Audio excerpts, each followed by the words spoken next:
To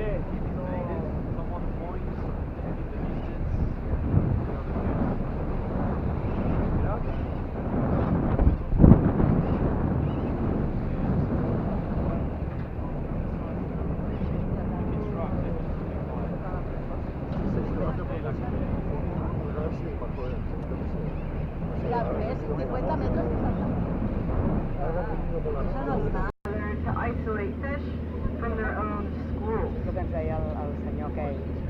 Giant trevally use lots of different hunting strategies, and one of them is shadowing sharks, so they can ambush Vols dir que smaller fish. aquest negre no és un... And in some parts of the world, giant trevally have been Mira, aquest negre, seen out vols of dir the que no és water un to catch low-flying shark? birds.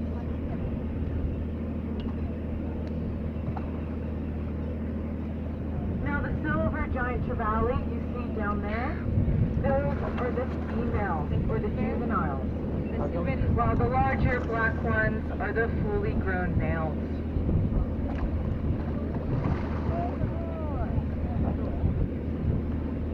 If you've spotted the round disc-shaped fish with two black bands running down their face and a little bit of yellow along their fins, then you have spotted the batfish, which are also called spadefish in some parts of the world because of their shape.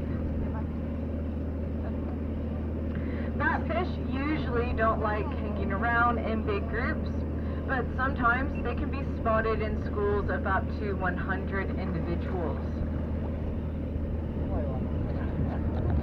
Batfish love to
nadando hasta por allí, claro.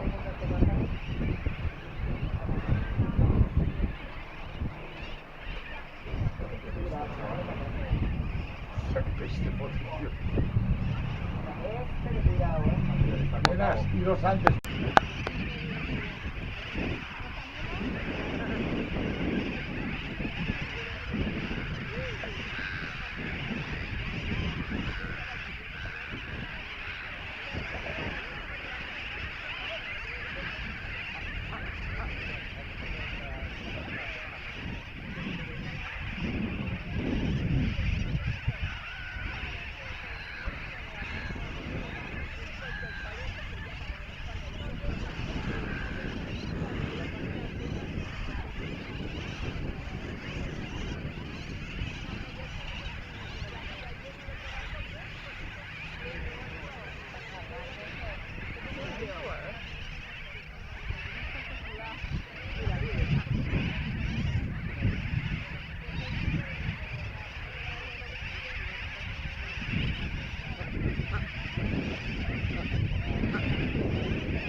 gaviota.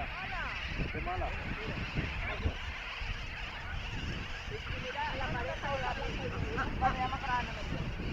No, la banda, el blanco y negro es un polluelo, ¿no? Un polluelo, el blanco es un polluelo, y luego suelta ese plumaje y tal, y luego se pone... Claro, claro. De hecho, se acaba de cargar un huevo y mira, se lo pone bien.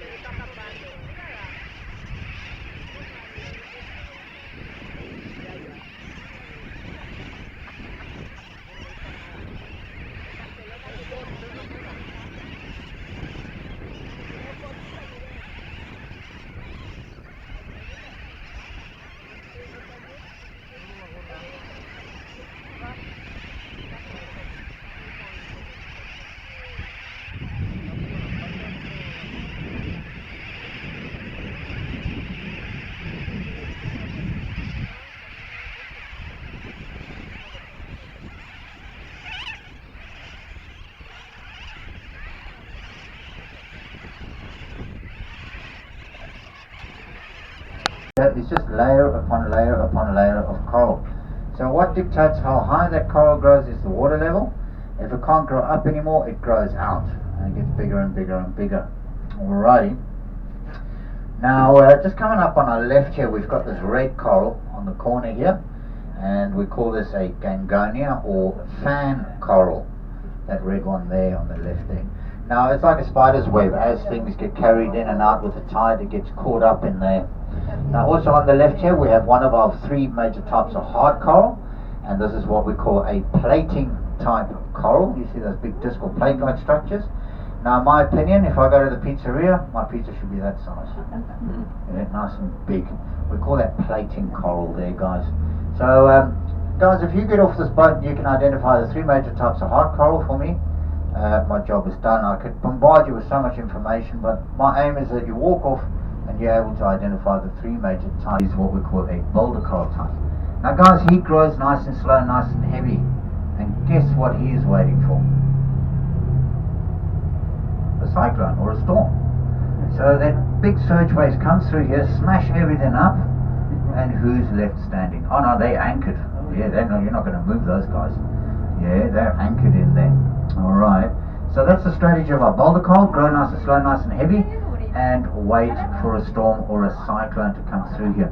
Now the third type is a bit tricky out here. This is about 10 or so meters down here, so he's coming up to about 2 meters in depth below us. So on the right, straight down, and notice how this broccoli coral is actually overrunning this poor guy. So on the right, straight down, and unfortunately I'm really worried about this guy because he is probably going to get wiped out by that broccoli coral.